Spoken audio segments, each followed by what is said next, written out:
Sister concerned / related entities shall mean that the entities should not have common proprietors, common partners, or directors, or majority ownership, that is 51%, of the proprietorship or the partnership of the company. They shall not lie with the same person in all the entities. The entities shall not have holding, subsidiary, relationship or not subsidiary of the same holding company.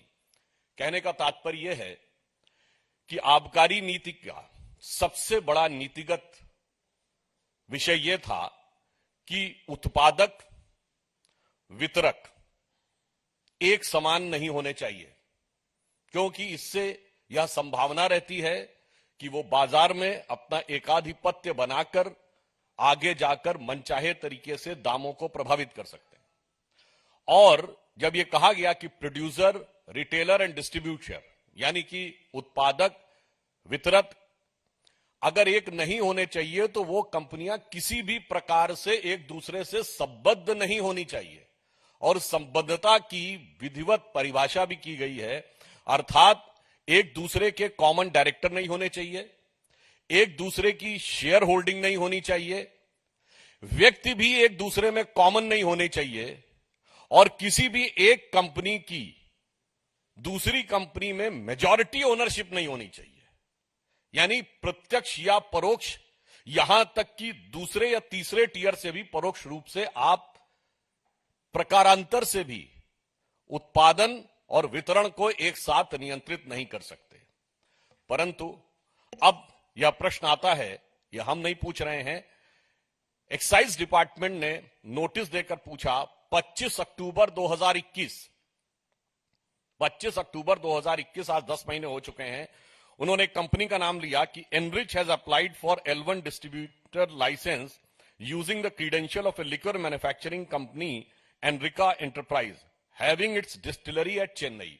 यानी ये हो गई उत्पादक company, manufacturer. अब वो कह रहे हैं enrich is also applied for L1 distribution license despite being related to Magunta Agro and Pixie, which have won retail zone licensing for zone number 4, 23 and 22 with a malicious intent for forming a cartel. आप बताइए, one company is manufacturer, it is also a partner in the distributor, और 3 zones का distribution उसको मिल जाता है। अब इसमें किसी प्रकार का कोई किंतु परंतु की संभावना नहीं रह जाती है कि जो नीति तय की गई थी पारदर्शिता को लाने के लिए, वो पूरी तरीके से प्रभावित दिखाई पड़ती है। दूसरा एक उदाहरण है, Indo Spirit Beverages Private Limited है, Indo Spirit Distribution Private Limited है, और Indo Spirit Distribution Private Limited messrs Khao Gali restaurant private limited के साथ संबंधित है। यहां पर भी वही कंपनी उत्पादक है और वही शेयर होल्डर है। मैं उसमें बहुत डिटेल्स में नहीं जा रहा हूं, आप चाहें तो जाके चेक कर सकते हैं। और यह भारतीय जनता पार्टी का आरोप नहीं है, यह एक तथ्य है जो आबकारी विभाग ने 10 महीने पहले दिल्ली सरकार से पूछा, तो अब दिल्ली सरकार यह कह के बचाव नहीं कर सकती कि हमारी जानकारी में नहीं था, हम जांच कराएंगे। इससे बिल्कुल साफ हो जाता है कि इन लोगों ने आबकारी नीति में जानकारी में आने के बाद पूरी तरीके से उद्देश्य के साथ बात की है। इसलिए हम उनसे कहना चाहेंगे कि जवाब हमें आबकारी पे चाहिए, ना ईमानदारी की बात करिए, ना बिरादरी की बात करिए। दिल्ली की जनता यह जानना चाहती है कि आप आबकारी की बात करिए, और जब एक्साइज डिपार्टमेंट ने आपको इस प्रकार का नोटिस दिया तो आपने संबंधित कार्रवाई क्यों नहीं की? क्योंकि यह नोटिस तथ्यों के आधार के ऊपर है, जिसमें जो पॉलिसी मैंने आपको बताई उसको सीधे सीधे तरीके से ध्वस्त किया गया है।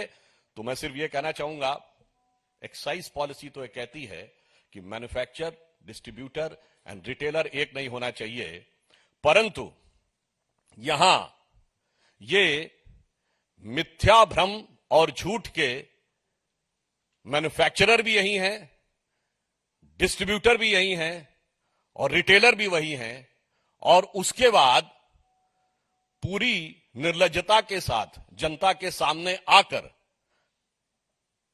यह दावा करने वाले कि सबसे बड़े ईमानदार वो हैं, इस असत्य के परपिट्रेटर भी वही हैं।